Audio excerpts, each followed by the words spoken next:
Dear students, मैं doctor Mahavir Singh Yadav, associate professor physics, government college Barmer, हाल कार्य व्यवस्थार्थ पदस्थापन government college Behror.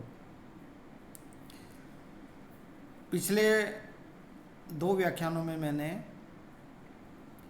Difficulties of classical physics इस टॉपिक के अंतर्गत एक टॉपिक लिया था, ब्लैक बॉडी रेडिएशन स्पेक्ट्रम, उसकी कुछ विशेषताएं, रेले-जीन्स और वीन का नियम, इनके बारे में चर्चा की है। आज मैं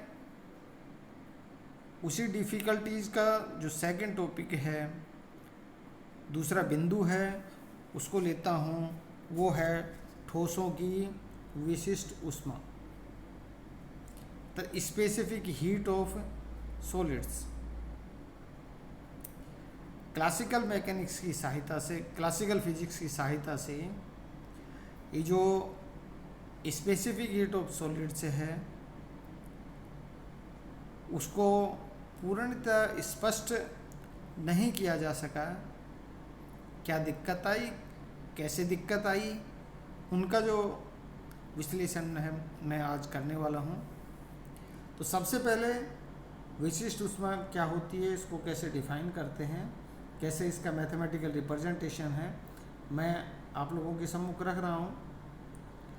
तो जो स्पेसिफिक हीट है, विशिष्ट ऊष्मा है, उसको डिफाइन करने के लिए हम ऐसे कह सकते हैं, किसी निकाय के एकांक द्रव्यमान के ताप को 1 डिग्री सेल्सियस या 1 डिग्री केल्विन से बढ़ाने के लिए आवश्यक ऊर्जा की मात्रा निकाय की विशिष्ट ऊष्मा कहलाती है।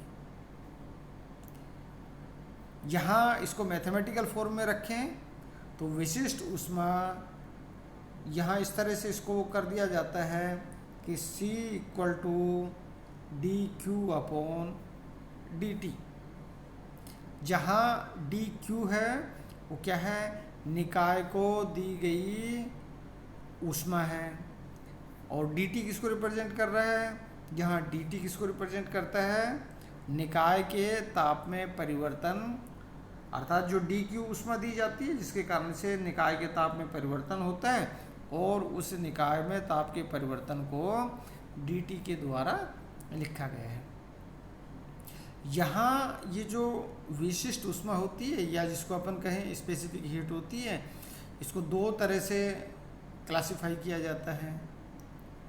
एक स्थिर आयतन पर विशिष्ट ऊष्मा होती है, जबकि दूसरी होती है स्थिर दाब पर विशिष्ट ऊष्मा। ये स्थिर आयतन पर विशिष्ट ऊष्मा होती है, उसको CV के द्वारा रिप्रेजेंट कर देते हैं, और स्थिर दाब पर जो विशिष्ट ऊष्मा होती है उसको CP के द्वारा रिप्रेजेंट कर देते हैं। जहाँ CV है उसको डिफाइन इस इक्वेशन की सहायता से कर सकते हैं कि CV = dQ/dt at constant volume V, that is equal to du/dt at constant V। अब चूंकि स्थिर आयतन पर dQ = du, अर्थात निकाय को दी गई ऊष्मा उसकी आंतरिक ऊर्जा में वृद्धि करने के काम में ही आती है, क्योंकि इसके अंदर आयतन स्थिर रहता है। दूसरा, स्थिर दाब पर विशिष्ट ऊष्मा।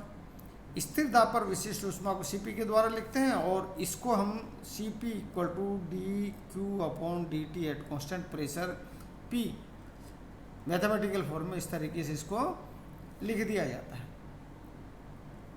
यह चित्सम्मत सिद्धांत के अनुसार ठोसों में परमाणु अपनी माध्य अवस्था के प्रति कंपन करते हैं। चूँकि एक विमीय गति के लिए ऊर्जा समविभाजन सिद्धांत से कुल ऊर्जा 1/2 kT के बराबर हुआ करती है, उसको 2 से मल्टीप्लाई कर देते हैं तो ऐसा आ गया 2 × 1/2 kT, that is equal to kT। यहाँ ये एक विमीय दिशा के अंदर ऊर्जा का मान व्यक्त करता है। चूँकि ठोस में परमाणु अपनी माध्य स्थिति से त्रिविम में कंपन कर सकते हैं, 3 डायमेंशन के अंदर कंपन कर सकते हैं। अतः ठोसों की औसत कुल ऊर्जा U = 3 kT इस इक्वेशन के द्वारा दे दिया जाता है। 1 मोल पदार्थ के लिए औसत ऊर्जा उसको कितना लिख देते हैं, 1 मोल के लिए मोल को किससे N0 के द्वारा रिप्रेजेंट कर देते हैं। N0 उसके अंदर वो रहते हैं, एटम होंगे, मॉलिक्यूल होंगे, तो ऐसी स्थिति के अंदर यहाँ इसको लिख दिया U = 3 N0 kT। और यहाँ ये N0 kT N0 K इसको R के द्वारा इसको लिख सकते हैं, तो ये आ गया U = 3 N0 kT = 3 RT। अब 1 मोल ठोस पदार्थ की स्थिर आयतन पर विशिष्ट ऊष्मा क्या होगी, du/dt at constant volume V।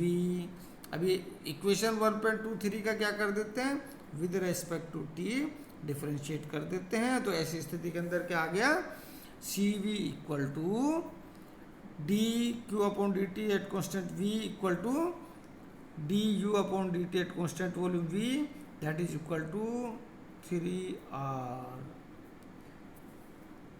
यह डुलांग-पेटिट का नियम कहलाता है, जहां N0 एवोगैड्रो संख्या तथा K वोल्टेज में नियतांक है तथा R गैस का सार्वत्रिक नियतांक है। इस नियमानुसार ठोस पदार्थ की विशिष्ट ऊष्मा ठोस के ताप पर निर्भर नहीं करती है। अर्थात CV का मान कितना है, 3R है, इसके अंदर T नहीं है। इसका मतलब ये टेम्परेचर पर डिपेंड नहीं करती है। इसका मतलब ये हुआ विशिष्ट ऊष्मा चाहे कम ताप हो चाहे अधिक ताप हो, हमेशा उसका मान नियत रहता है।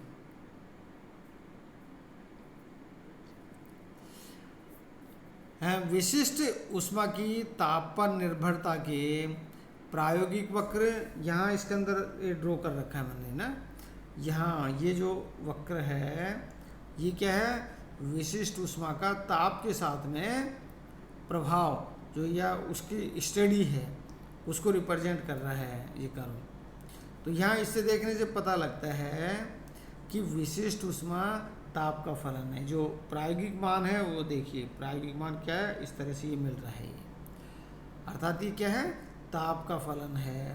पहले यदि ताप का मान कम है तो ऐसी स्थिति के अंदर CV का मान कम होता है। ताप का मान जैसे जैसे बढ़ता जाता है CV का मान बढ़ता जाता है और उच्च ताप पर जा कर के और इसका मान कितना हो जाता है, 3R के बराबर हो जाता है। तो यह उच्च तापों पर प्रायोगिक वक्र डुलोंग-पेटिट द्वारा बताई विशिष्ट ऊष्मा 3R के निकट है, लेकिन निम्न तापों पर प्रायोगिक वक्र तेजी से घटकर शून्य की ओर अग्रसर होते हैं। यह परिणाम चिरसम्मत सिद्धांत द्वारा नहीं समझा जा सकता है। जो क्लासिकल फिजिक्स है उसके द्वारा इस परिणाम को एक्सप्लेन नहीं कर सकते हैं। लो टेम्परेचर पर इसकी जो वैल्यू है कांस्टेंट नहीं रहती है, परंतु वो टेम्परेचर का फलन होती है। अतः चिरसम्मत सिद्धांत ठोसों के विशिष्ट ऊष्मा की व्याख्या करने में असफल रहा। इसलिए यहाँ जो क्लासिकल फिजिक्स है उसका एक फेलियर इस विशिष्ट ऊष्मा को एक्सप्लेनेशन के अंदर भी रहा। 1906 में आइंस्टीन ने प्लांक के क्वांटम सिद्धांत को आधार बनाकर ठोसों की विशिष्ट ऊष्मा की व्याख्या ने की, जिसको हम आगे पढ़ने वाले हैं। आज के लिए इतना ही, बहुत बहुत धन्यवाद। मैं अपने अगले व्याख्यान के अंदर जो टॉपिक लूँगा वो है Planck's quantum concept and radiation law, जिसको मैं कल डिस्कस करूँगा। Thank you very much.